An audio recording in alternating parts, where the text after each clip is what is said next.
Alors, bonjour, bonsoir aux uns et aux autres. Ça dépend selon la localité des uns et des autres, en fait. Donc, chez nous, il fait encore jour, il est 17h, donc je dis bonsoir à toutes. Donc, tout d'abord, avant tout propos, je voudrais remercier la Ligue internationale contre l'épilepsie pour ses efforts inlassables dans ces différents webinaires qui contribuent des moyens de formation à distance et d'information pour les médecins neurologues que nous sommes de façon générale. De façon générale. Donc, et c'est dans ce cadre que nous sommes réunis aujourd'hui pour un webinaire aussi portant sur l'épicare. Donc, pour ce faire, nous allons, qui de plus pour nous parler de l'épicare que le professeur Arzimanoglu. Donc, je m'excuse déjà si jamais il m'arrive d'écorcher votre nom, professeur. Je m'en excuse d'avance. Donc, professeur Arsino Manoglou est en fait directeur du programme d'épilepsie à l'hôpital San Joan de Gos à Barcelone, c'est-à-dire en Espagne. Il est aussi le coordinateur du réseau européen de recherche pour les épilepsies rares et complexes. Le professeur est aussi membre du comité exécutif de la Ligue internationale contre l'épilepsie. Également, il est le rédacteur associé à la revue européenne de neurologie pédiatrique. Donc, pour ce webinaire, le professeur aura à ses côtés le professeur écrit, qui est professeur titulaire de neurologie, neuropédiatre aussi, chef de service à Sfax. Il sera aussi secondé par le professeur Diagana, mon aîné et mon voisin de la Mauritanie. Professeur titulaire de neurologie, chef de service, président de l'association de neurologie de la Mauritanie. Donc voilà ainsi introduit le professeur Arsu Manoglou, que si toutefois vous êtes prêts, vous pouvez commencer votre présentation.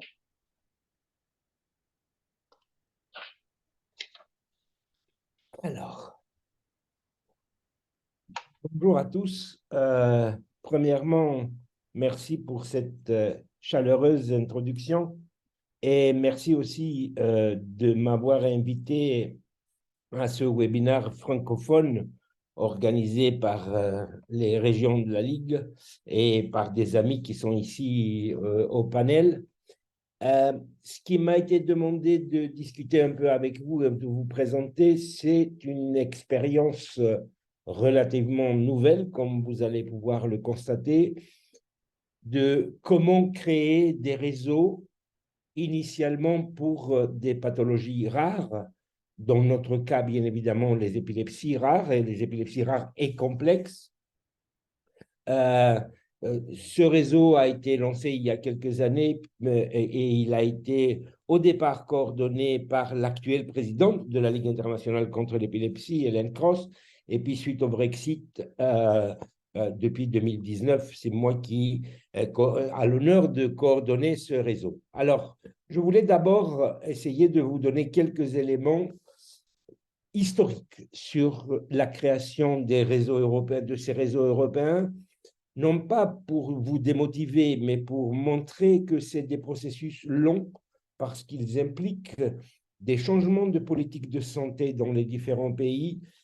Ils ne sont pas que des activités médicales et que forcément les procédures sont longues. Donc, si vous voulez, la Commission européenne avait créé, il y a plus de 20 ans, une première task force sur les maladies rares. Les premières recommandations ont commencé à sortir vers 2009-2010 et les ERN, autant que tels, pour European Reference Network, ont été lancés qu'en 2017 avec initialement un plan de 5 ans et puis vous allez voir par la suite que ceci a été prolongé. Alors, c'est quoi les ERN? Au fait, c'est 24 domaines de maladies Ça va bien sûr des épilepsies, comme vous le voyez là pour Épicure, mais il y a aussi les pathologies du poumon, les autres maladies neurologiques rares, les différents cancers rares, etc.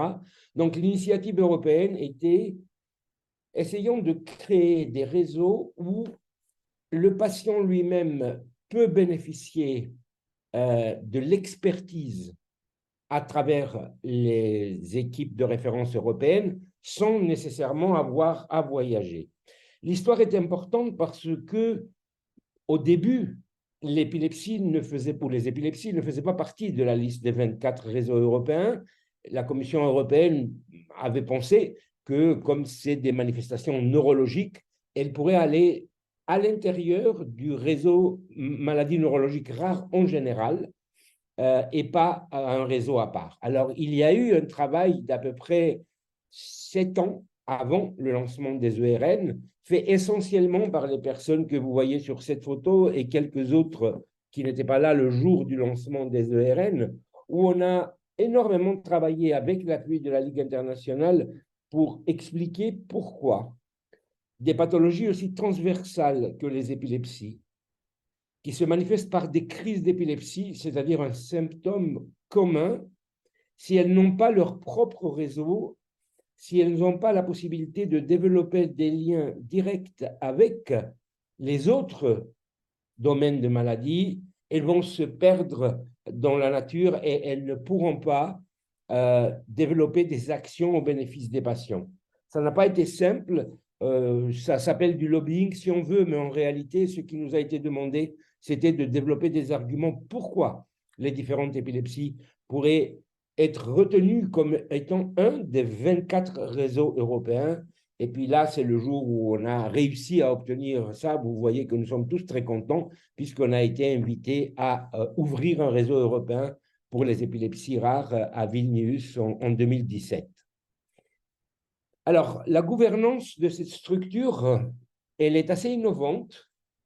Je ne sais pas si c'est par erreur ou exprès, mais en tout cas, je dirais c'est une des rares fois qu'un réseau comme ça, en plus construit par des institutions européennes, a donné un certain pouvoir au corps médical, puisque les 24 coordinateurs pour les 24 domaines de maladie sont élus par leur pairs, et dans chaque réseau, c'est les représentants des membres qui vont élire le coordinateur, qui vont décider quel est l'hôpital qui assure un certain leadership. Et il y a même un Board of Member States, c'est-à-dire des représentants des ministères de la Santé des pays de l'Union européenne, puisque là, on est dans le cadre de l'Union européenne, où au moins 2 fois par an, on a une réunion avec les coordinateurs pour définir des stratégies de santé, pour discuter des besoins dans le domaine des maladies rares. La difficulté, elle n'est pas négligeable, si vous voulez, vient du fait, évidemment, qu'on a affaire, malgré le fait que ça s'appelle Union européenne, nous ne sommes pas aux États-Unis, ce n'est pas un pays, c'est 27 pays différents, avec 27 systèmes de santé différents, 27 ministères de recherche différents, 27 programmes éducationnels différents, et tout ceci doit être plus ou moins coordonné par les différents collègues et les différentes structures européennes. Alors, ça veut dire quoi? Au jour d'aujourd'hui, après 2 appels à candidature de la Commission européenne, il y a 400 hôpitaux à travers l'Europe qui sont accrédités comme des centres de référence. Ceci correspond à peu près 1600 équipes médicales dans les 24 domaines de maladies. En gros, c'est à peu près 20 000 médecins, l'équivalent à peu près de 153 Airbus, sans compter les infirmières, sans compter les fellows, sans compter les autres membres du personnel des équipes hospitalières. Donc, c'est une immense machine quelque part. Bien évidemment, il y a des différences de volume entre les différentes ERN. Par exemple, le nôtre, aujourd'hui, n'a que 50 membres, mais dans d'autres pathologies, ils sont que 10 ou 15, mais il y en a d'autres qui sont plus que 100. Parce que la population atteinte est plus large et du coup, forcément, il y a plus de membres dans le réseau. Alors, comme je le disais tout à l'heure, le but, c'est quoi? C'est d'essayer d'avancer dans le domaine des maladies rares. Et on estime que, ne serait-ce qu'en Union européenne, il y a à peu près 36 millions de personnes qui vivent avec une des 6000 différentes maladies rares. Donc, si vous voulez, prises séparément, chacune d'elles représente un tout petit nombre de personnes. Mais par contre, quand vous les mettez ensemble, vous voyez qu'on parle de 36 millions et j'ai mis exprès cette photo-là pour donner une idée de ce que c'est 1 million de personnes. Notre mission est de pouvoir collaborer aussi avec les patients. Je reviendrai sur le circuit de santé, mais une des premières difficultés qu'on rencontre, bien évidemment, on est en Europe, les patients, les médecins parlent tous anglais, même après le Brexit d'ailleurs, c'est étrange, mais c'est comme ça, c'est la langue officielle des réseaux. Mais les Français ne parlent pas nécessairement, les patients français ou leurs familles ne parlent pas nécessairement allemand, ne parlent pas nécessairement italien, ainsi de suite. Donc, tout ce que produit ce réseau en matériel éducationnel nécessite déjà un immense travail pour le traduire dans des différentes langues ou le diffuser le mieux possible et développer des relations de confiance avec des représentants de patients qui travaillent avec ces réseaux. Alors, je reviens sur la terminologie pour que ça soit bien clair. Les ERN ne sont pas des projets de recherche, ne sont pas des entités légales, elles sont des réseaux d'équipes hospitalières représentés par un des hôpitaux élus par ses pairs. Ils ne sont pas en soi un hôpital et ne sont pas une université. Donc, en gros, il s'agit de réseaux, et vous allez le voir dans 2 minutes, ce qui veut dire que le patient lui-même n'est pas examiné par le réseau, il est examiné par une équipe médicale, mais il n'est pas vu au niveau du réseau. Le réseau est, entre guillemets, virtuel. Bien évidemment, il a sa coordination, bien évidemment, les centres accrédités participent à la prise en charge des patients, mais le patient n'a pas accès directement au niveau du réseau. Par la suite, et ça, il faut bien le noter, tout ce qui concerne la gestion de données des patients, elle est très stricte en Europe. Quand on discute, même virtuellement, des données cliniques, on est obligé de suivre ces General Data Protection Regulations qui sont très strictes. Et c'est ce qui explique pourquoi les différentes réunions de discussion de dossiers, par exemple, ne sont pas ouvertes à tous. Ce n'est pas que nous, on ne veut pas, c'est que tout simplement, on n'a pas le droit, même si les données sont anonymisées, on n'a pas le droit de montrer les données des patients à des gens ou à des collègues qui ne sont pas eux-mêmes membres du réseau. J'aimerais aussi clarifier un point parce qu'au début, les centres ne comprenaient pas trop. La Commission européenne ne finance pas les équipes médicales. Elle donne un financement pour que le réseau soit coordonné, mais elle ne finance pas les équipes médicales. Ceci reste la responsabilité des ministères de la Santé dans les différents pays ou des ministères de la Recherche ou des deux. Mais mon hôpital ici à Barcelone, où je suis depuis seulement 3 semaines full-time après avoir géré le service de Lyon pendant une quinzaine d'années, ne reçoit pas de budget parce qu'il est membre de l'ERN. En d'autres termes, pour être accrédité centre de référence, d'abord la procédure est longue, il faut qu'il y ait un appel de la Commission européenne, les centres candidatent. Pour candidater, il faut qu'ils aient l'accord de leur propre ministère. Par la suite, le dossier, avec toutes les données concernant les publications, le nombre de patients avec maladies rares vus dans tel ou tel domaine, sont évalués par le réseau lui-même, par exemple, dans ce cas-là, par le comité exécutif d'Epicare. Mais la décision finale revient aux États membres.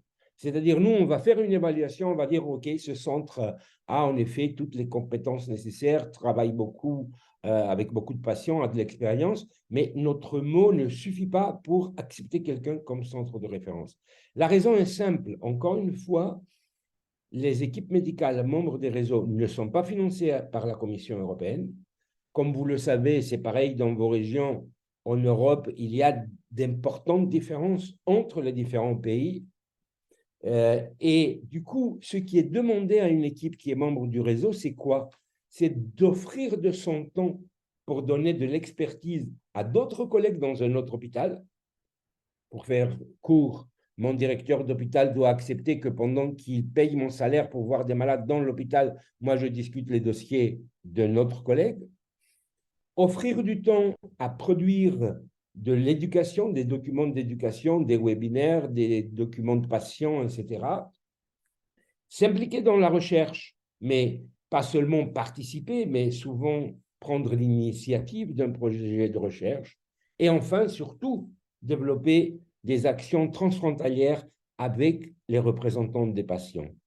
Et d'où l'importance que finalement, tout le monde ne peut pas être centre de référence et le meilleur modèle est un peu comme celui qui existait déjà en France, c'est-à-dire des centres de référence associés à des centres de compétences, plus petits en volume, mais que l'ensemble fait que le patient peut être mieux pris en charge. Et cet élément de collaboration, vous ne me ferez pas changer d'avis. Il n'y a pas d'autre manière de faire. Nous n'aurons pas des centres de référence dans chaque coin, dans chaque village. La raison est simple.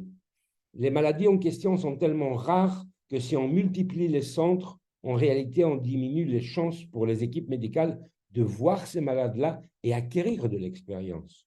Ce n'est pas qu'ils ne sont pas compétents et que le voisin est plus compétent, c'est justement le cumul de l'expérience qui fait qu'on peut plus facilement faire la différence dans un gros centre entre une forme rare d'épilepsie et une autre, entre tel ou tel symptôme, d'où l'importance de ne pas multiplier les centres, mais de multiplier les collaborations entre les différentes structures hospitalo-universitaires et non hospitalo-universitaires pour avancer.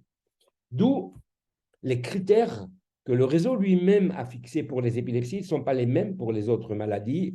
On estime qu'un centre de référence, bien sûr c'est en gros, parce qu'il y a des pays qui sont plus petits que d'autres. La France a 60 et quelques millions d'habitants, l'Allemagne plus, mais je ne sais pas, la Finlande en a beaucoup moins, ou la Belgique. Mais, pardon? Pardon? Bon, je disais que on demande qu'il y ait quand même une bonne 150 patients suivis par an avec des épilepsies génétiques rares dans un centre, environ une quarantaine de nouveaux patients par an pour justement garder l'expertise. Pareil pour les épilepsies lésionnelles, une bonne quarantaine. Je ne vais pas discuter longtemps sur les chiffres, ça peut être 30 ou 35, mais c'est un ordre d'idées, ces chiffres-là. Et vous voyez bien quand on arrive, par exemple, à la chirurgie de l'épilepsie, qu'il est estimé qu'on a besoin à peu près de 200 vidéos EEG longue durée dans un centre et 200 résonances magnétiques nucléaires pour opérer une trentaine de patients par de la résection ou s'ils ont besoin d'électrodes intracérébrales. Ces chiffres-là, donc, du coup, montrent l'importance de concentrer les connaissances tout en maintenant les collaborations avec les plus petits centres. Alors, vous allez me dire qu'est-ce que ça apporte aux équipes de participer? Ben, ce que ça leur apporte, c'est qu'on est en train de développer aujourd'hui des registres européens. Là aussi, on fait face aux difficultés légales de partager des données. Ne croyez pas que même au sein de l'Union européenne, c'est facile. Mais ces registres commencent aujourd'hui à se peupler, permettent, même pour des maladies rares, d'avoir des chiffres un peu plus conséquents quand on veut étudier une maladie, quand on veut étudier un traitement, etc. La participation aux essais cliniques, elle est beaucoup plus facile, là aussi, parce que c'est des centres de référence qui ont déjà une infrastructure. Et puis, les collaborations avec l'international, avec d'autres pays, d'autres régions, sont aussi beaucoup plus facilitées si on parle à un niveau de réseau et pas uniquement d'une structure hospitalière toute seule. Alors voilà comment ça se présente aujourd'hui. On a pas à peu près, on a 50 équipes médicales dans les différents pays de l'Union européenne qui sont membres d'Epicare. Vous voyez que les chiffres ne sont pas toujours énormes. Par exemple, en France, le ministère de la Santé n'a pas autorisé d'avoir plus que 6 centres parce qu'ils estiment qu'il est préférable de développer les réseaux régionaux au sein de la France que de multiplier les labels par des petites équipes qui, de facto, n'auraient même pas la possibilité de donner du temps médical à d'autres équipes pour les conseiller. Ça n'a pas été suivi dans tous les pays, ça montre un peu les différences entre les pays, mais vous voyez d'autres plus petits pays, la Hollande par exemple, il n'y a qu'un seul centre qui concentre toutes les références à ce niveau-là et qui peut les transmettre au niveau du réseau. Dans les pays où on n'a pas eu des membres parce qu'ils n'ont pas candidaté, on a créé un statut de centre collaborateur. Ça a la valeur que ça a parce que ce n'est pas officiel, mais ça permet à ces collègues-là, petit à petit, de voir comment on travaille au sein de ce réseau européen. Et aujourd'hui, voilà l'image. Vous voyez bien qu'on a des pays qui ont essentiellement un centre ou deux, et puis les plus gros pays de la communauté européenne, ils ont 3, 4, 6 ou 7 centres. Là encore, ça ne reflète pas uniquement le million d'habitants parce que les distances peuvent jouer aussi. La Finlande, par exemple, aujourd'hui, elle a 2 centres. Au début, elle n'en avait qu'un, tout simplement parce que les distances dans ce pays-là sont énormes et on ne peut pas imaginer qu'un seul centre permettrait d'examiner les malades correctement. Qu'est-ce qu'on fait en réalité? On essaye d'implémenter en Europe le fameux IGAP, d'essayer de partager l'expertise, de développer la recherche, de soutenir les réseaux nationaux et de collaborer, encore une fois, avec les représentants des patients. J'ai mis du temps à développer ce schéma en réfléchissant ce qu'on fait en réalité et je suis arrivé à la conclusion que oui, le réseau travaille pour les maladies rares, c'est pour ça qu'il a été financé, c'est pour ça qu'il a été conçu, mais en réalité, quand vous travaillez pour les maladies rares, vous fabriquez en même temps la prise en charge des maladies, même si elles ne sont pas rares. Prenons le cas des épilepsies. Quand vous avez une épilepsie rare, vous commencez par des crises. La seule manière de savoir que vous avez une épilepsie rare, c'est d'être diagnostiqué. Sinon, vous pouvez toujours continuer à avoir des crises d'épilepsie. Ça peut être considéré comme une manifestation commune et fréquente, très fréquente même, tout simplement parce que vous n'avez pas été, ou on n'a pas été diagnostiqué comme ayant une forme rare d'épilepsie. Donc, en réalité, quand on travaille dans ce domaine, on structure en même temps le réseau de santé pour la prise en charge des épilepsies. Mais qu'est-ce que fait un patient finalement? Un patient va aller, avec son épilepsie, va aller localement à son médecin ou à l'hôpital régional ou local. En fonction de la présentation clinique, il pourrait être adressé à un centre qui a des facilités à faire, par exemple, un bon électroencéphalogramme ou une analyse génétique. Et c'est seulement après ces étapes-là qu'il pourrait être adressé à un centre national qui dispose de plus de moyens, encore une fois, un PET scan, une IRM 3 Tesla, plus tard une 7, des bilans génétiques plus poussés, des bilans métaboliques. Donc tout ça, ça se passe au niveau national. Le malade, pour l'instant, n'est pas sorti de chez lui et ces données non plus. Là où le réseau intervient, il est à la phase où, si le centre de référence régional ou national n'arrive pas à solutionner, ou s'il a la suspicion qu'il a affaire à une maladie qu'il a entendu parler, mais qu'il est tellement rare et qu'il n'a pas les éléments, il va s'adresser à ses collègues, présenter les données à ces réunions de discussion des dossiers, qui, encore une fois, j'insiste, sont des réunions gratuites où on donne de notre temps pour discuter les dossiers, pour voir l'avis de ses collègues. Mais vous comprenez bien qu'aujourd'hui, qu'on est dans cette phase où chaque patient lui-même représente énormément de données cliniques, thérapeutiques, diagnostiques, la qualité de l'information médicale que le Centre national va fournir au réseau européen, dans le cas de l'Europe, pour avoir un avis supplémentaire, elle est capitale. Si les données qui vont être présentées à cette réunion-là sont mauvaises, le conseil sera mauvais. Si l'électroencéphalogramme n'a pas un tracé de nuit, s'il n'est pas bien fait, si le malade n'est pas testé pendant une crise, si l'IRM n'est pas correctement faite avec une hypothèse diagnostique derrière, on peut présenter le dossier au meilleur épileptologue de la Terre. Forcément, il ne pourra pas donner un avis avisé parce que il n'a pas les éléments pour pouvoir donner un tel avis. Voilà alors maintenant comment Epicure a organisé sa structure. Vous la voyez, elle est assez complexe, mais je vais essayer de vous la simplifier. Bien évidemment, il a ce qu'on appelle le Board of Members, qui sont 50 représentants des hôpitaux. Il y a un comité exécutif, sinon il serait impossible de travailler à 50 à chaque fois, et un conseil de recherche qui évalue les projets de recherche.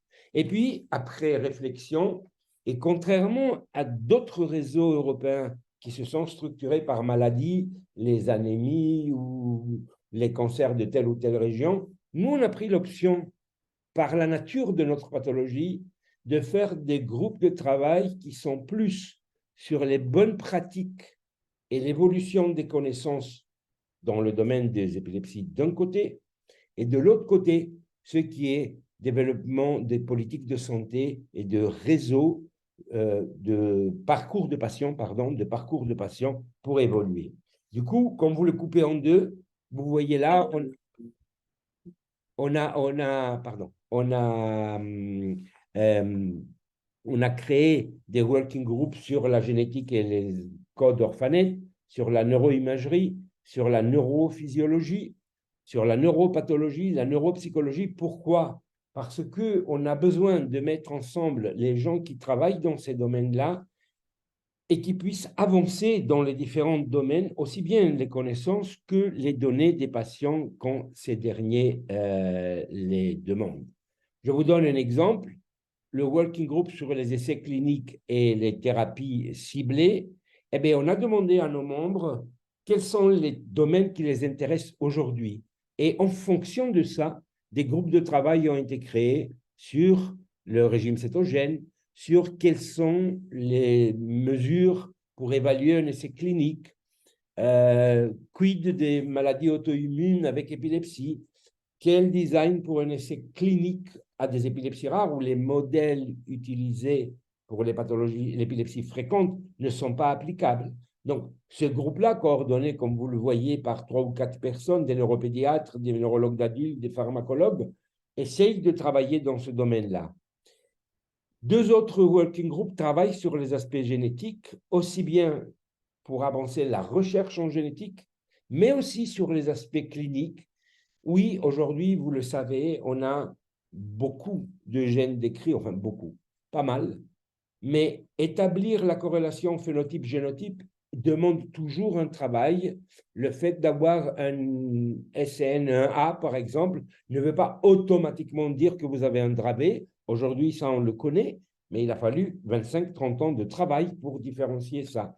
Et on en a de plus en plus comme ça, des découvertes génétiques où on voit bien qu'il y a un spectre et que ce spectre reste à être analysé. Du coup, vous voyez là, il y a au moins 2 groupes au sein du réseau qui concentrent leur travail dans ces domaines-là, que j'insiste encore une fois, sans aucun financement spécifique pour la participation au réseau. Qu'est-ce qui est accessible plus largement? Mais par exemple, cette plateforme en génétique qui est libre d'accès à tout le monde, là, on n'est même pas obligé d'être en Union européenne, où on a demandé aux gens d'afficher les projets dans lesquels ils veulent se lancer. Et du coup, si moi, je me trouve dans un hôpital où je n'ai pas les moyens d'avancer moi-même une recherche, mais j'ai un malade avec cette pathologie-là, eh bien, je sais que telle équipe fait tel projet, je les contacte et on essaye, dans un cadre légal possible, de voir comment les données de mon patient pourraient être intégrées dans une recherche pour faire avancer la recherche, si c'est de ça qu'on parle, ou si c'est pour les aspects thérapeutiques. Et cette plateforme-là, encore une fois, elle est librement accessible à tout le monde. On a fait pareil avec la chirurgie des épilepsies. Vous le savez que dans certains pays européens, il y a un important avancement dans le domaine de ce qu'on apprend par la stéréoélectroencéphalographie, par l'implantation d'électrodes intracérébrales. Et bien, ces données sont collectées petit à petit pour pouvoir les analyser et mieux comprendre les parcours de soins pour ces malades qui peuvent bénéficier de ce type d'exploration ou d'une chirurgie de l'épilepsie. Du coup, voilà, ceci, ça se traduit à ce que je disais, les différents working groups par spécialité quelque part, mais vous voyez le résultat et la motivation et le potentiel. On a calculé que ces dernières années, on a eu plus de 500, presque 600 publications par 36 membres des 50. Mais pourquoi? Parce qu'il y avait justement cette collaboration entre les centres. Si chacun voulait les faire séparément, on serait pratiquement même pas à la moitié de ce qu'on a réussi à faire avec ce travail collaboratif. Le deuxième volet maintenant sont les politiques de santé et tout ce qui est non pas directement la recherche, mais la promotion de la recherche. Le détail est important, je le répète, Epicare ne fait pas de la recherche lui-même. Il crée les conditions pour que les équipes puissent faire de la recherche, mais il ne fait pas lui-même en tant que réseau. Qu'est-ce qu'on trouve? On trouve des groupes de travail sur les réseaux nationaux de soins. On trouve des groupes de travail sur le registre et le partage des données, sur l'éducation, sur la communication, sur les liens avec les patients, et je reviendrai sur un ou deux autres qui ont été créés récemment, et bien évidemment les discussions des cas cliniques. L'image que vous voyez là, elle est, je pourrais la résumer en chaotique. Qu'est-ce qu'elle représente? Elle représente une étude qu'on a faite avec l'aide de notre équipe finlandaise, où les différents centres, il leur a été demandé dans les différents pays de décrire le parcours de santé d'un patient avec épilepsie dans leur pays. Et vous voyez qu'il n'y a pas un qui se ressemble à l'autre, vous n'avez même pas besoin de lire les détails, c'est chaotique, ça dépend des pays, ça dépend de l'histoire des différents pays, etc. C'est un fait, c'est ni bien ni mal, mais quand vous voulez traduire ça en politique de la santé, et si vous arrivez avec une diapositive de ce style, je ne sais pas, par exemple, au ministère de la Santé de votre pays, ils vont vous dire, mettez-vous d'accord d'abord, quel est le meilleur parcours de santé et revenez nous voir. Parce que, encore une fois, il est impossible de défendre 20 modèles à la fois comme étant les meilleurs. Tout le monde fait pareil d'ailleurs, mais ce n'est pas convaincant. Donc, il faut travailler sur les meilleurs réseaux. Alors, le principe, on le connaît, il est simple. On pourrait dire que ça reproduit ce que je disais tout à l'heure. On commence par l'hôpital ou le médecin du coin, on avance vers un centre spécialisé. Si le centre spécialisé n'arrive pas à trouver une solution, il peut aller à des centres de référence nationaux ou régionaux de plus grande capacité. Et puis, au besoin, les données pour les formes rares sont présentées à tous les réseaux.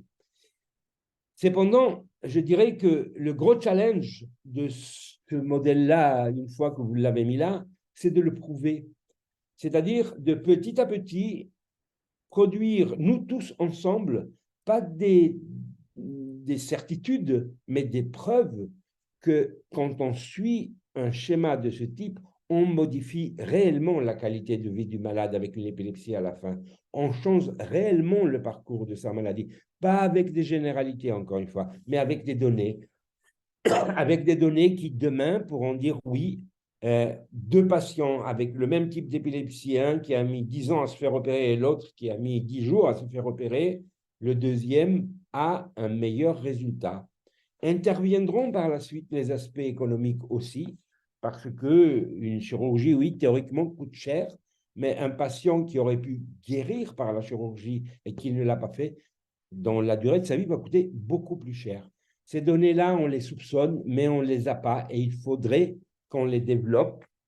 Il faudrait qu'on arrive à se mettre d'accord sur les parcours de santé des malades avec épilepsie, rare ou non, encore une fois, parce que pour être rare, il faut être diagnostiqué, et puis surtout avoir nos propres moyens d'évaluation des pratiques et pas une autoconviction que ce qu'on fait est forcément meilleur de ce que font les voisins ou ce qu'aurait pu faire quelqu'un d'autre. Alors, j'ai pris cette diapositive parce qu'il y a un an à peu près, Philippe Rivlin m'avait demandé de faire une conférence à un autre congrès sur quel plan stratégique pour 2030. Je me suis mis à réfléchir un peu que finalement, ce qu'on est en train de parler, c'est des projets locaux, régionaux, nationaux et internationaux. Que oui, certes, quand on veut avoir une vision internationale, on est obligé d'avoir une vision globale de ce qui se passe dans le monde, mais je me suis dit que finalement, le modèle utilisé par la Ligue internationale est parmi les meilleurs, c'est-à-dire ce fonctionnement par région où on s'enrichit mutuellement par ce qu'on a appris de la région voisine, mais on est en même temps conscient que les différents pays et les différentes régions ne sont pas toutes au même point, ne serait-ce que de richesse, ce n'est pas ici que je vais dire ça, et que forcément, il y a des différences de ce type. Donc, la solution, je dirais, n'est pas de tirer vers le bas ce qu'on doit faire, mais d'essayer de démontrer que, en allant dans l'autre sens, les pratiques qu'on a sont meilleures pour la qualité de vie des malades et surtout qu'elles sont économiquement viables d'une manière globale. Et là aussi, pour vous dire comment il faut un passage constant du lit du malade aux différentes études, ma collègue et amie Marietta Papadopoulou, qui actuellement travaille à mon ancien service à Lyon, je lui avais demandé d'essayer de monter une étude sur l'accès aux tests génétiques au sein de la Commission européenne. Encore une fois, là, je parle des 27 pays parmi les plus riches. Vous allez voir que les différences sont flagrantes. Premièrement, seulement 55 des centres, des pays, 55% de ceux qui ont répondu ayant accès à tous les tests génétiques disponibles aujourd'hui. Mais ça s'aggrave par la suite. Quand vous regardez les coûts au sein de la Commission de l'Union européenne, la séquence génétique peut aller de 150 € à 3000 € en fonction des pays. Et c'est encore pire. On parle tous de l'importance de diagnostiquer vite les maladies. Et je parlais moi-même tout à l'heure des parcours de santé, parce que plus tôt on diagnostique une encéphalopathie épileptique, demain on aura une thérapie génique peut-être pour guérir le malade, etc. C'est très bien tout ça. Sauf que quand vous regardez les délais au sein de l'Union européenne qui vont d'une demi-semaine à 1 an pour avoir les résultats de quelque chose que vous avez réussi à faire et que vous avez même peut-être payé 3000 €. Ça veut dire qu'il y a à côté un énorme travail de politique de santé à faire pour essayer d'homogénéiser le plus possible, même au sein de l'Union européenne, les différentes pratiques des pays, si on veut vraiment avancer au service du patient. Et je répète ici sur cette diapositive ce que je disais sur l'importance finalement de prendre en charge les patients nouvellement diagnostiqués, mais là aussi avec des preuves. Si on disait tout patient qui fait une première crise doit être vu dans 1 semaine par un spécialiste, ça c'est du rêve, ça ne passera jamais comme ça. Mais si on dit que chaque patient doit avoir un parcours et être vu au moins 1 fois par an par un centre spécialisé si son épilepsie, non pas est pharmacorésistante, simplement elle est compliquée à diagnostiquer. Et là, il faut qu'on adapte le modèle, soit par région, soit par pays, soit par région. J'arrive presque au bout de ce raisonnement, l'implication des patients. Je sais que c'est une tâche difficile, je le disais tout à l'heure, ne serait-ce que la différence des langues en Union européenne pose problème. Mais vous le savez comme moi qu'il y a aussi, avec le temps, une rupture de confiance entre les médecins et les patients. Et aujourd'hui, c'est étrange, mais les patients sont beaucoup plus au courant des effets indésirables d'un médicament que des chances qu'ils auront à guérir en utilisant le médicament. C'est très étrange parce qu'on dirait quelque part que la maladie, finalement, elle est moins dangereuse que les différents médicaments qu'on dispose. Pour changer ça, pour revenir à des relations de confiance, on a besoin de représentants des patients qui, travaillant avec nous, vont comprendre les enjeux, vont comprendre qu'on a mis 30 ans pour savoir ce qu'on sait aujourd'hui pour le Dravet, pas parce que ça ne nous intéressait pas, mais tout simplement parce que c'est un fait, c'est très difficile d'analyser les mécanismes sous une maladie, trouver les bons médicaments, modifier le parcours de la maladie. Et encore, vous voyez, 30 ans après, on contrôle beaucoup mieux les crises du Dravet, mais on ne contrôle pas la maladie elle-même de fond qui, chez certains patients, continue à progresser. Et on a besoin pour ça des représentants des patients qui, étant plus confrontés à une réalité globale que juste la souffrance sur leurs proches ou leurs propres enfants, arrivent à comprendre pourquoi il est impossible de travailler que sur une maladie rare du matin au soir et qu'on est obligé d'avancer, on est obligé de faire des essais cliniques, on est obligé de contrôler les données et arriver un jour à un résultat. Après, qu'est-ce qu'il y a à faire d'autre, Epicare? Eh bien, si vous allez encore une fois là sur le site, vous voyez qu'on peut avoir accès à chacun des 50 centres, savoir comment le contacter, savoir quels sont les tests diagnostiques ou thérapeutiques qu'il offre, quels sont même les médecins qui travaillent, je n'ai pas mis toutes les diapositives, bien évidemment, des 50 centres, dont le centre en question, et pouvoir orienter un patient pour qu'il soit vu. Alors, vous allez me dire, oui, les délais seront longs. Oui, les délais sont longs, mais ils sont encore plus longs si on ne prend pas rendez-vous. Ils sont encore plus longs et pour qu'un centre puisse absorber plus vite les patients, là aussi, il faudrait que demain, on puisse prouver qu'il apporte quelque chose de plus autre qu'au niveau personnel. Et là, vous voyez, ces données-là sont disponibles à tous. Le QR code qui s'affiche là à droite vous donne parfaitement accès au site et vous pouvez fouiller et trouver toutes ces informations à tout moment. Et ça permet justement d'aider les patients. Qu'est-ce qu'on a fait d'autre? En collaboration avec les patients, on a fait ce qu'on appelle, on fait, parce que c'est très long et on est encore loin d'avoir tout fait, des leaflets pour chacune des maladies rares. Petit à petit, si vous le voyez ici en bas, on a commencé à les traduire aussi à d'autres langues. Alors, pourquoi j'ai dit commencer? Parce que vous pouvez prendre un traducteur automatique, sauf qu'on parle de médecine. C'est-à-dire que même si un patient italien ou français ou allemand a traduit une fiche, un contrôle médical est nécessaire derrière. Pourquoi? Parce qu'il y a de l'information médicale dedans et il suffirait d'une petite erreur subtile dans la traduction par quelqu'un pour induire en erreur un collègue dans un autre pays. Donc, on reste très prudent avec ce qu'on produit pour ne pas créer plus de mal que de bien. Qu'est-ce qu'ils font, ces documents-là? Eh bien, voilà la version qu'on a pris l'option. Là, c'est juste Singapour. Il y a 2 pages, ça ne peut pas être 6. Il y a 2 pages, c'est obligatoire, il doit être réduit à 2 pages sur les informations que le parent ou le proche va amener à son médecin traitant pour la maladie de son enfant ou de son proche. Il faut arrêter de croire que tous les médecins vont connaître toutes les maladies. Ça aussi, ce n'est pas possible. Par contre, si mon médecin généraliste, j'arrive avec une fiche qui dit « Voilà ce qui a été diagnostiqué dans un centre. Voilà ce qu'il y a mon enfant ou ma soeur ou mon frère. Voilà les éléments pour le suivi. » Là, le collègue devient partenaire de cette maladie-là. Et il peut beaucoup mieux accompagner la famille qui habite à proximité. Et l'autre volet, les autres 2 pages de cette brochure, en fait, s'adresse au patient lui-même, c'est-à-dire des informations de ce qu'on connaît aujourd'hui sur cette maladie-là. Encore une fois, je le dis, c'est très long. On a plus de 160 épilepsies rares, on a à peine une quinzaine de ces documents déjà produits. Pourquoi? Déjà parce qu'on n'a pas de données. Pour certaines de ces maladies-là, on connaît très peu, qu'on ne peut même pas remplir les 2 pages.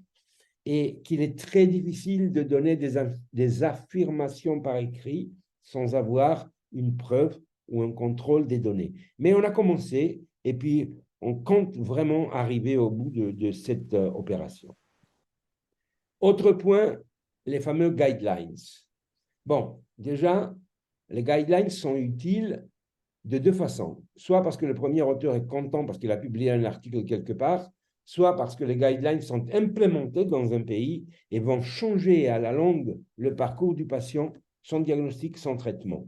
Nous, on a pris l'option de collaborer très, très étroitement avec les sociétés savantes, bien évidemment avec la Ligue internationale contre l'épilepsie, mais aussi avec l'Académie européenne de neurologie, mais aussi avec la Société européenne de neurologie pédiatrique. C'est long, c'est parfois difficile de convaincre tout le monde, mais ça donne une autre valeur à des guidelines, soit des recommandations, ça dépend comment on veut les appeler, en quelle langue, parce que le plus important finalement, une fois qu'elles sont produites, c'est de réussir à les appliquer dans un pays. Dire aujourd'hui que, je ne sais pas, un prématuré a besoin de je ne sais plus combien de G avant de le faire sortir de l'hôpital, c'est beau sur le papier, mais si l'hôpital n'a pas les moyens de faire les 3 ou 4 électroencéphalogrammes, ça reste lettre morte. Ça reste lettre morte parce qu'il manque l'infrastructure pour l'absorber et c'est ce travail-là que des réseaux comme celui-ci essayent de faire. Enfin, éducation et training, là, vraiment, tout est libre d'accès. Il n'y a pas une activité d'Epicare qui n'est pas accessible même en dehors des frontières de l'Union européenne. On a fait plus de 70 webinaires jusqu'à ce jour. C'est vrai que par notre mission, le rôle de ces webinaires n'est pas le même que celui de la Ligue. Nous, le rôle du réseau, c'est de garder les experts à très haut niveau. Donc, c'est des webinaires de haut niveau au sens compétences médicales, parce que notre mission est de faire de l'éducation des spécialistes pour qu'ils puissent travailler dans leurs différents pays. On travaille en collaboration avec la Ligue internationale. La Ligue internationale, ses webinaires ou ses éducations ont un spectre plus large.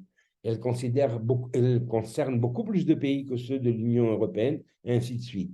Ce que je veux dire, c'est que c'est ce partenariat-là qui permet de produire des documents au service de tous, mais qui, encore une fois, sont complètement libres d'accès, qui sont parfois liés à l'académie que crée la Ligue internationale, etc. Enfin, il y a juste un an, on a avancé un peu plus.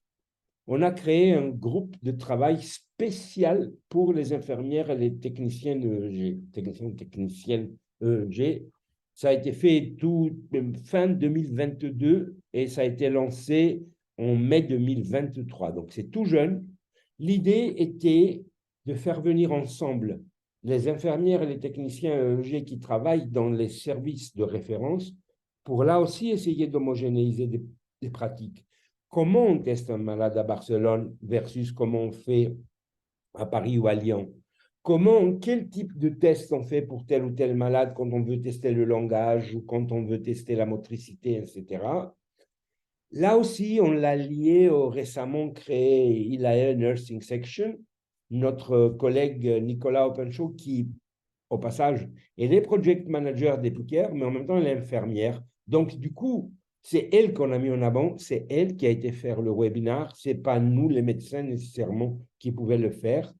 Et quand on l'a lancé la première fois, là, il y a 6 mois à peine, même pas 5, avec un programme qui impliquait en même temps les infirmières et les techniciens et les médecins.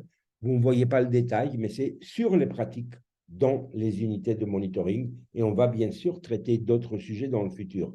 Résultat, on a été vraiment très contents et très fiers d'avoir de 20 pays différents, 66 infirmières qui ont quitté leur service avec l'accord de leur chef de service pour apprendre à travailler ensemble. Aujourd'hui, résultat, elles ont un réseau, même s'ils passent par WhatsApp, et elles échangent un certain nombre de pratiques. Et bien évidemment, on compte continuer le soutien de ces activités-là, qu'on les trouve extrêmement importantes et extrêmement intéressantes pour la prise en charge des épilepsies. En recherche, c'est un peu différent. Je le disais tout à l'heure, je parlais de promouvoir la recherche et pas la faire soi-même. La première difficulté est celle du partage des données. Les flux de registres sont très compliqués en Europe, mais je pense que c'est pareil dans toutes les régions. Dès qu'il y a une législation, ça complique énormément. Et on sait tous que si j'ai besoin de l'avis d'un de vous, c'est beaucoup plus rapide, beaucoup plus facile d'envoyer un texto ou de passer un coup de fil ou de faire un Zoom. Sauf que là, quand on collecte des données, ce n'est pas tout à fait la même chose. Le patient n'est plus là, c'est des données qui sont des données personnelles et que c'est extrêmement sensible, à tort ou à raison. Mais le fait est que ces sujets doivent être solutionnés avant de pouvoir partager les différentes données. Pour promouvoir la recherche, on a créé un board de recherche. Qu'est-ce qu'il fait? Eh bien, il étudie les projets européens, les appels de financement. On les résume avec les équipes de management, on les envoie au centre pour essayer de voir s'il y a un centre qui est intéressé à piloter un des projets. Ce n'est pas moi comme coordinateur qui va les piloter tous, ni même participer à tous. Ce même conseil scientifique aide des collègues qui veulent écrire un projet de recherche européen pour augmenter les chances d'obtenir le financement, met en contact les différents centres pour accroître la faisabilité d'un projet. Si vous prenez encore une fois une maladie rare, ce n'est pas la même chose de dire je vais étudier 10 malades que de dire j'ai accès à un réseau où je vais trouver 50 malades pour la même maladie. Et c'est ce qu'on essaye de faire au quotidien avec le contact entre nos différents centres. Là aussi, les projets de recherche européens sont sur le web. C'est-à-dire, le travail d'analyse qu'on fait, il n'est pas que pour nos membres. Il est pour qui veut se donner du temps, aller trouver le projet de recherche, trouver le résumé, décider si ça l'intéresse ou ça ne l'intéresse pas, peu importe s'il est en Australie, en Tunisie, en Finlande ou aux États-Unis. Ce travail, il est fait, il est accessible à tous et il peut très bien être utilisé. Évidemment, au sein de l'Union européenne, on a aussi beaucoup plus de chances de collaboration avec d'autres structures, d'autres projets européens, et on le fait. Et à chaque fois qu'on peut impliquer d'autres pays, bien évidemment, on le fait aussi, mais ça dépend encore une fois du cadre légal d'un appel par la Commission européenne. Et pareil, des travaux sur les essais cliniques, des travaux sur la plateforme génétique. Je ne reviendrai pas dans le détail, je préfère vous laisser du temps pour poser des questions, avec un souci en même temps, préparer cette nouvelle génération de jeunes, parce que nous, on commence à vieillir sérieusement.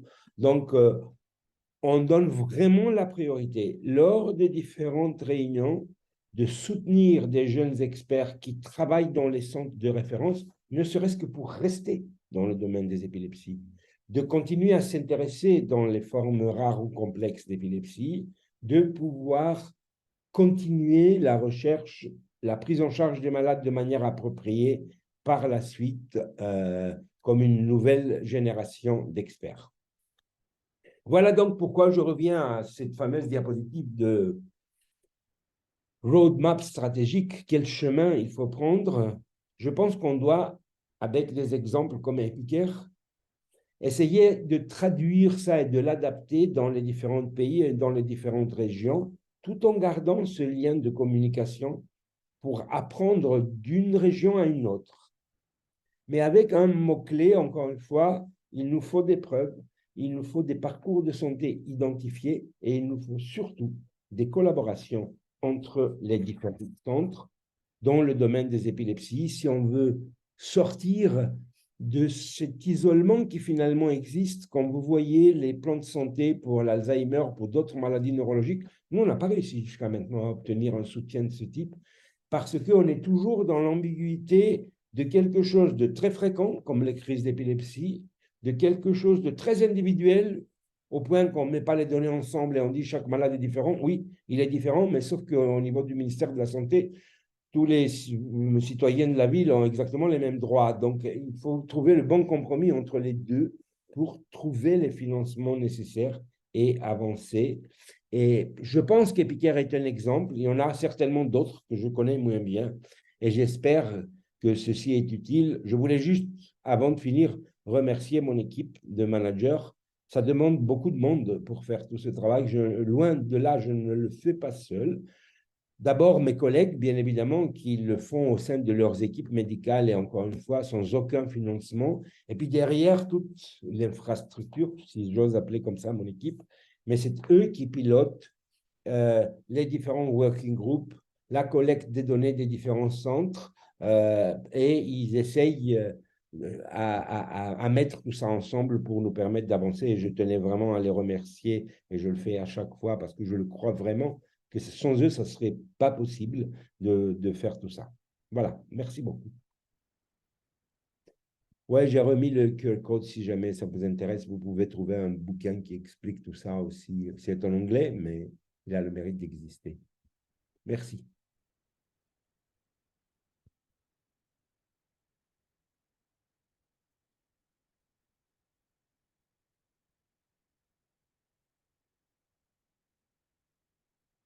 Je dois lire tout seul les questions. Quelqu'un, s'il y a des questions, je ne sais pas. OK. Merci, professeur, pour cette nouvelle présentation. Ouais, donner la parole aux auditeurs.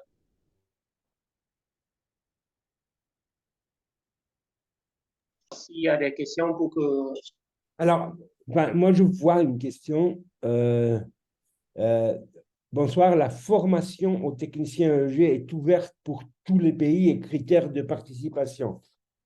Si vous voulez, pour l'instant, il n'y a pas des documents qui ont été produits par cette formation-là. S'il y a des conclusions, des productions de données, oui, ceux-là, ils seront disponibles à tout le monde, comme c'est les webinaires d'Epicure, etc. Maintenant, si la question va dans le sens, s'il y a une période de training, etc., dans un centre, est-ce que je peux aller d'un centre à l'autre apprendre quelque chose?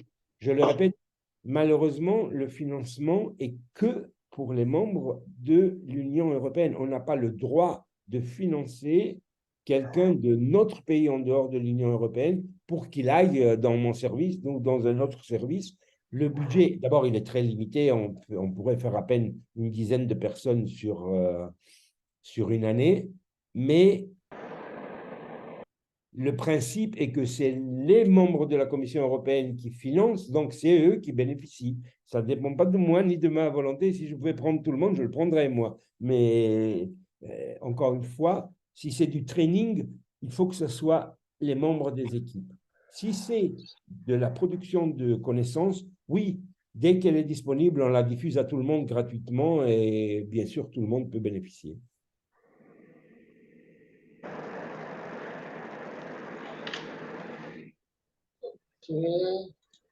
Bon, si vous permettez, professeur Draman, que je prenne la parole. Voilà. Merci beaucoup, Alexis, vraiment.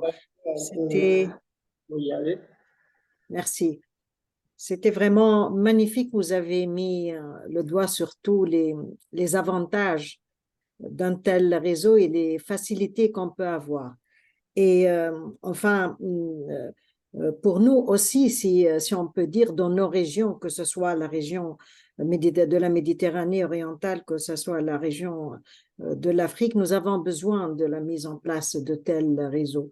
Possible que nous avons peur au début du financement, mais vous avez bien démontré que pour le financement, on peut commencer sans financement pour le départ, c'est-à-dire mettre en place un réseau, se réunir ensemble. Et là, nous avons la chance d'avoir ces réunions virtuelles. On peut commencer de discuter nos cas. C'est le plus important, c'est le besoin. Le besoin se fait sentir surtout dans la discussion des cas et l'échange d'expertise, parce que nous n'avons pas dans nos régions beaucoup d'experts et beaucoup de neurologues, surtout en Afrique et dans certaines régions de la Méditerranée orientale.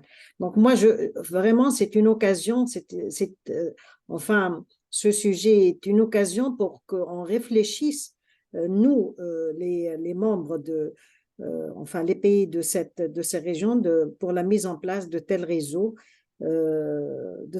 C'est commençant et puis on verra pour le financement. Là, moi, j'aimerais bien poser deux questions, si vous permettez, pour l'éthique. Là, on a vraiment il y a un échange de données, etc. Est-ce que tout le monde fait a les mêmes, c'est-à-dire enfin les réglementations d'éthique de la Commission européenne, puisque c'est la Commission européenne. Et puis, quand vous parlez de la Commission européenne, c'est-à-dire le financement, il est pour faire ces réunions, pour faire ces stages, pour avoir le financement des stages, c'est la Commission européenne, c'est-à-dire que ce n'est pas les hôpitaux ni un financement autre, c'est vraiment la Commission européenne. C'est-à-dire que, bon, concernant déjà les partages de données, oui, les règles sont celles de la Commission européenne. Par exemple, ils ont mis à notre disposition, ils ont financé une plateforme qui s'appelle Case Patient Management System, qui est juste son titre, dans lequel on peut mettre des données patients pour discuter un dossier et on peut inviter 10, 15, 20 collègues pour présenter les données. Ça, c'est très réglementé. Les données doivent être anonymisées. Les personnes qui reçoivent l'invitation doivent être identifiées et identifiables travaillant dans un hôpital. Et c'est des règles qui sont comme ça pour tous. On ne peut pas faire autrement. Ce qui est dit parfois, c'est que si, par exemple, l'hôpital d'une ville française a un malade avec une épilepsie rare, ce qu'il fait, et il n'a pas accès parce qu'il n'est pas accrédité, ce qu'il fait, il se met en contact avec un centre accrédité et il présente ensemble les données de ce seul malade comme invité. Après, et c'est pour ça que je parlais tout à l'heure de la qualité des données aussi, très sincèrement, on est obligé de le réglementer, nous aussi, un tout petit peu. Pourquoi? Parce que vous le comprenez bien que comme il n'y a pas de financement aux équipes médicales, si demain ces plateformes étaient là pour discuter les malades de tout le monde, on allait se faire évincer de nos propres hôpitaux parce qu'on serait tout le temps en téléconférence au lieu d'être dans les salles des patients. Donc, aujourd'hui, par exemple, la Commission européenne, l'année prochaine, va financer ce qu'ils appellent un Direct Action Grant aux États membres pour qu'ils développent les réseaux nationaux s'ils n'en ont pas. Parce que la France, vous le connaissez comme moi, elle en a un, mais il y a d'autres pays qui n'ont pas de réseau national. Et ce qui est en train ce que va financer l'année prochaine la Commission européenne, c'est les États membres pour qu'ils se mettent en lien avec les ERN et voir comment les réseaux nationaux peuvent devenir la base des réseaux européens. Alors après, concernant le financement de management du réseau, alors je vais vous donner des chiffres précis. Au début, c'est parti par 1 million d'euros par catégorie de maladie, c'est-à-dire 24 millions d'euros pour 5 ans, destinés exclusivement au management, c'est-à-dire 200 000 euros par an. On s'est vite rendu compte que c'était impossible. Qu'est-ce que vous voulez qu'on fasse en premier avec 200 000 euros? On ne pouvait même pas payer 2 project managers en salaire complet. Du coup, il a fallu quand même trouver le nombre d'actions qu'on a faites pendant ces 5 années. C'est pour ça que je reviens aux données et de montrer, par exemple, la mobilisation du réseau au moment de l'éclatement de la guerre en Ukraine. Les réseaux européens, une semaine après la guerre, étaient la seule structure, par sa souplesse de fonctionnement, qui avait déjà produit des documents pour les patients ukrainiens, comment transférer les malades avec les maladies rares. Et ça, la Commission européenne l'a vu. Elle a vu qu'il nous a fallu 3 Zooms pour organiser tout ça. On n'avait pas besoin de passer par 12 administrations pour le faire. Ou le nombre de guidelines produites, le nombre de dossiers discutés. Et du coup, pour la période intermédiaire, ce qu'ils ont appelé le Bridging Grant pendant 18 mois, les fameux 200 000 euros par an sont passés à 1,8 million pour 2 ans, pour 1 an et demi, parce qu'ils avaient les documents, ils voyaient ce qu'on faisait. Et là, le dernier grant qui, lui, va courir de 1er octobre 2023 à fin septembre 2027, il est de 3,2 millions. Mais encore une fois, on l'a vu se construire. Au début, on n'avait rien de tout ça. Mais on a commencé par faire ces...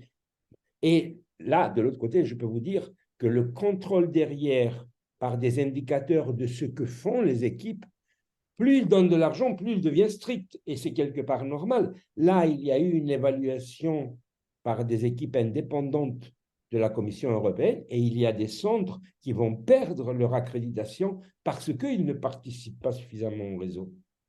Donc, oui, il y a de l'argent, mais c'est réglementé et c'est lié au travail qui est fait. Et...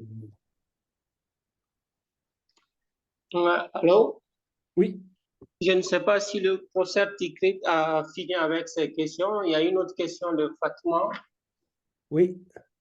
Qui voudrait savoir, est-ce que votre réseau propose ou prévoit des formations en session au cours des congrès médicaux ou réunions scientifiques?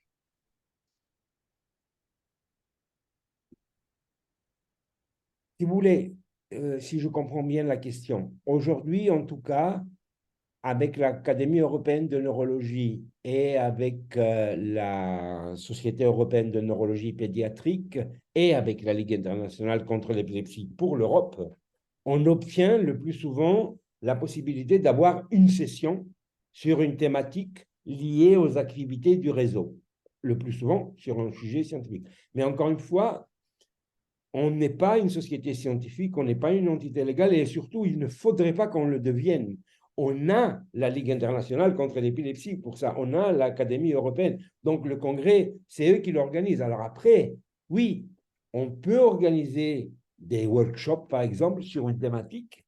Eux sont ouverts à tout le monde, mais ils sont gratuits que pour les membres, encore une fois, parce que le financement est donné pour ça par la Commission. Et comme vous le savez, quand vous faites un congrès, il n'y a pas que l'orateur peut faire 2 heures de conférence gratuite, mais après, il faut s'asseoir, il faut avoir de l'audio, il faut manger, il faut dormir. Donc, ces éléments-là, nous, on n'a pas le droit d'utiliser le financement de management du réseau pour, je ne sais pas, donner des bourses, par exemple, comme aurait pu le faire la Ligue internationale. Ce n'est pas dans les statuts du tout. OK, c'est bien noté. Je ne sais pas, professeur Tricky, si vous voulez continuer avec votre deuxième Et question. moi, j'aimerais bien ma question qui se répète tout le temps, Alexis, c'est est-ce que vous avez pensé à faire un jumelage avec les pays non européens? C'est-à-dire, vous avez bien dit que si on n'est pas membre du centre, on peut se greffer avec un autre centre européen et on peut présenter les cas. Mais est-ce que vous avez pensé à un système de jumelage entre certains centres, bien sûr, qui répondent ou à d'autres réseaux Oui. locaux ou régionaux? Oui. Parce que là, comme je vous l'ai dit tout à l'heure, nous commençons notre réseau sur les encéphalopathies développementales de la région méditerranéenne et l'échange d'expériences avec Epicare, est-ce que c'est possible ou non? Est-ce qu'on peut aussi rediscuter des cas avec des experts du centre ou non? Théoriquement, on peut. La question qui peut se poser est, est-ce que le réseau va servir plus à mettre en contact certains médecins à titre individuel que d'avoir accès aux plateformes de la Commission européenne. Donc, c'est là où ça se complique. Quand on donne accès, nous, on n'a pas le droit de donner accès comme ça. Ne serait-ce que les adresses mail de quelqu'un, elles sont coupées par la plateforme parce qu'elles ne sont pas .eu. Donc, voilà. Donc, oui, théoriquement, les partenariats de ce type sont possibles. Après, si on parle de jumelage, c'est-à-dire quelque chose de plus officiel, on est encore trop jeune. C'est-à-dire, mon avis est qu'il faudrait que déjà, en collaboration, établir des règles de ce que c'est ce jumelage. Parce que s'il n'y a aucune règle au départ, on va vite basculer du jumelage au copinage. C'est-à-dire, je vais dire, ah, je connais Chanel, c'est très bien, elle peut venir. Ah, je ne connais pas l'autre, il ne vient pas. Et ça ne marchera pas. Donc, voilà, il faut quelque part, ensemble, établir des règles qui, après, on peut les appliquer à tout le monde en disant, j'ai la capacité à absorber ça. Et puis surtout, vous savez, on a vu la différence avec les registres. Entre nous, médecins, tout est facile. On envoie des informations, même par WhatsApp. Dès que vous mettez les administrations dedans, ça devient beaucoup plus compliqué. Mais ils n'ont pas tort, c'est leur travail de faire ça. C'est-à-dire, c'est normal qu'elles contrôlent. Mais, et du coup, ces règles-là de jumelage, à un moment donné, il faudrait qu'on implique aussi nos directions, nos administrations. Vous me disiez tout à l'heure par rapport au soutien des hôpitaux, ben, moi je vais vous dire tout de suite, en France par exemple, dès que une équipe médicale obtenait la coordination d'un réseau européen, encore une fois, il n'y a que 24 sur 400, hein, il n'y en a pas beaucoup, automatiquement le ministère de la Santé l'a traité au même statut que pour les réseaux nationaux, c'est-à-dire il y avait un budget annuel de l'équivalent d'un poste de médecin de temps plein qui était donné au centre pour qu'il puisse travailler mieux pour le réseau. Mais il était le seul pays à le faire. Hein. Il n'y a aucun autre qui le fait. Et il m'est arrivé d'avoir des centres qui ont candidaté.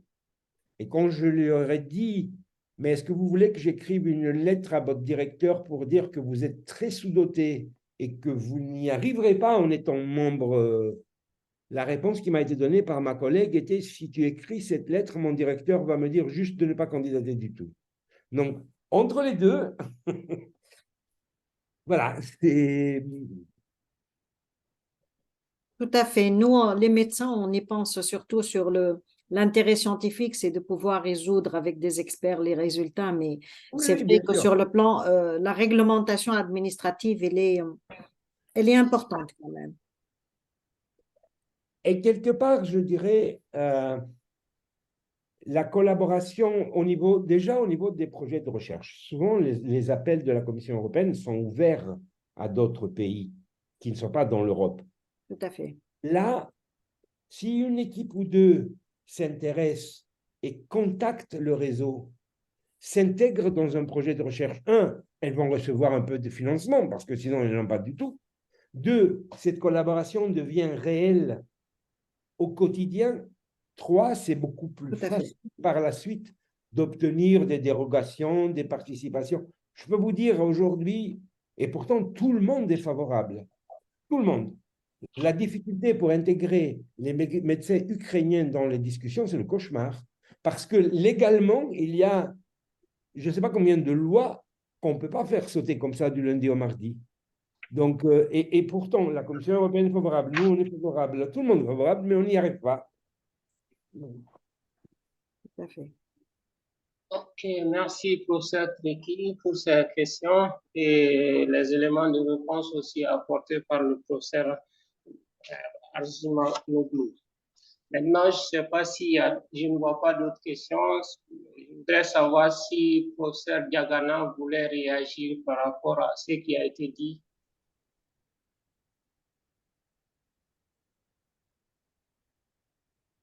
Professeur Diagana.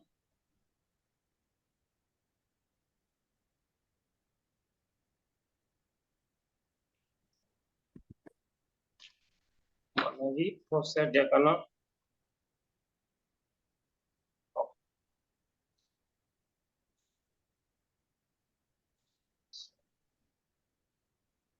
Toujours pas de nouvelles questions. On n'a pas le professeur Diagana. Bon, je ne sais pas. Professeur Triki, est-ce que vous avez d'autres questions? Non, moi, c'est une demande plutôt à nos confrères en Afrique et dans la région méditerranéenne de s'y mettre et de commencer à à mettre un noyau de collaboration entre nous, de discuter nos cas et petit à petit que peut-être après on pourra enfin s'agrandir et collaborer plus étroitement. Parce que c'est vrai, comme l'a dit le professeur Alexis, on ne peut pas, il faut tout d'abord être sûr de ces données et savoir comment les présenter, comment les... Et là, comme vous le savez, nous manquons encore.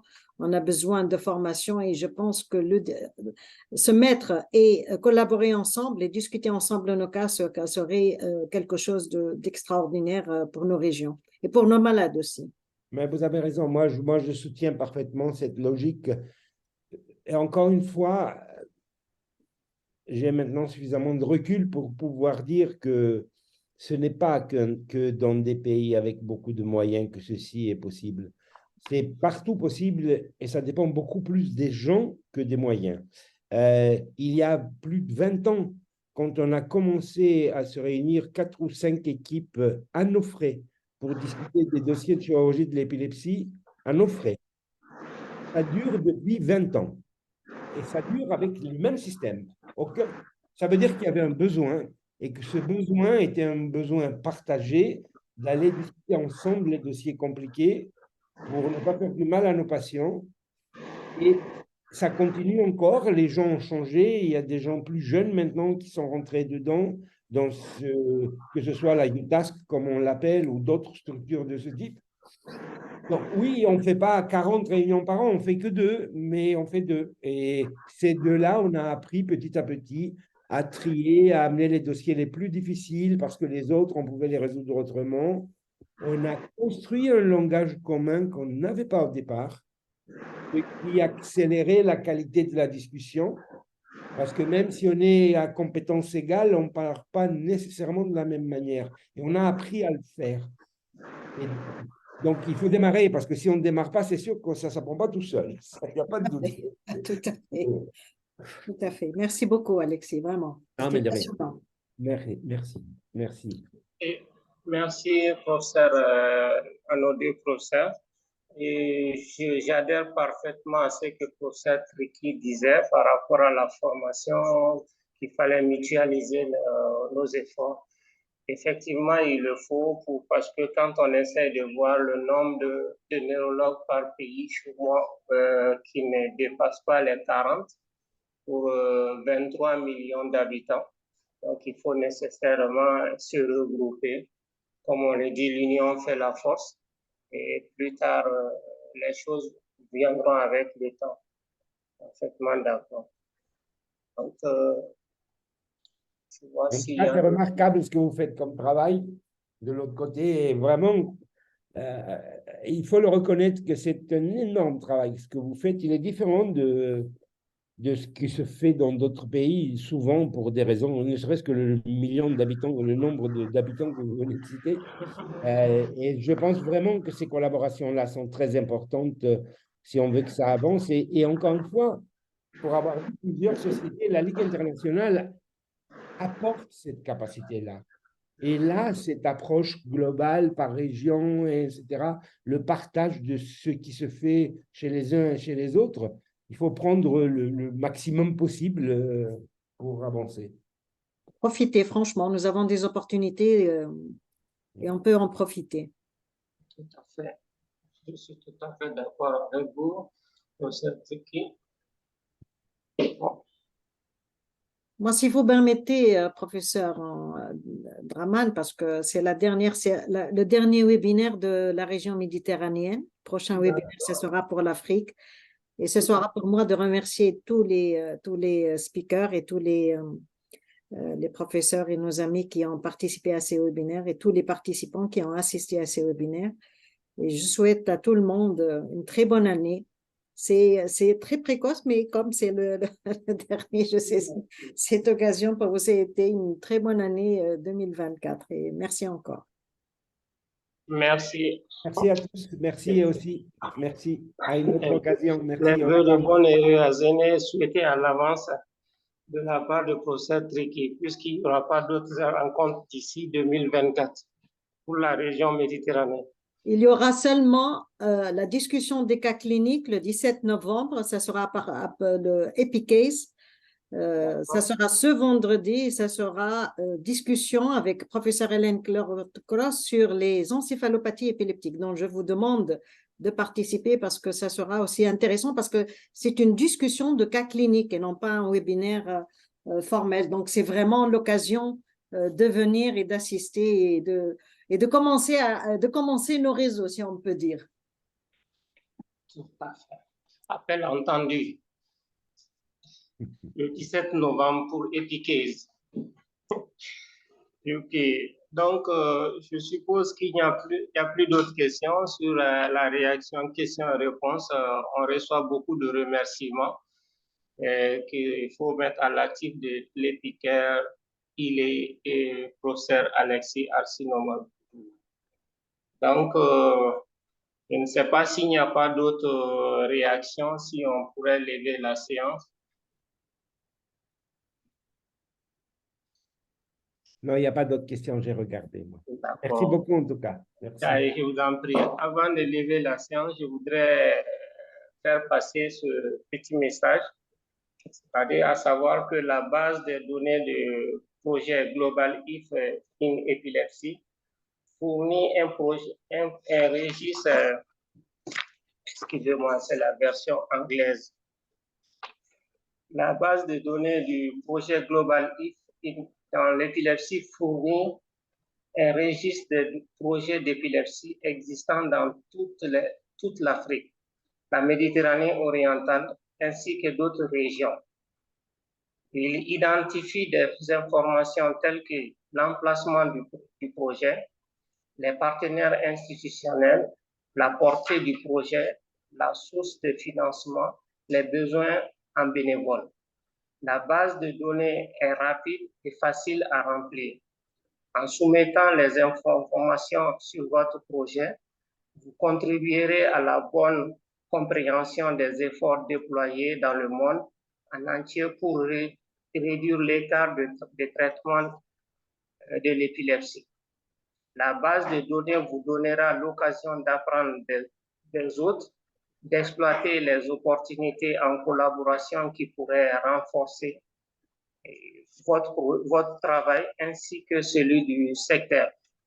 De plus, la base de données permettra aux personnes de différents domaines tels que les gouvernements, les universitaires, les organisations à but non lucratif ou les philanthropiques de se renseigner sur les efforts existants tout en offrant un moyen de s'engager. Sur la disponibilité suivante, veuillez scanner le code QR pour recevoir votre certificat. De plus, y maintenir un lien de boîte de discussion vers le certificat. Et je remercie tous les auditeurs ainsi que le professeur Alexis pour sa disponibilité. Merci à vous tous. Merci. À une autre occasion. Merci. Okay, merci.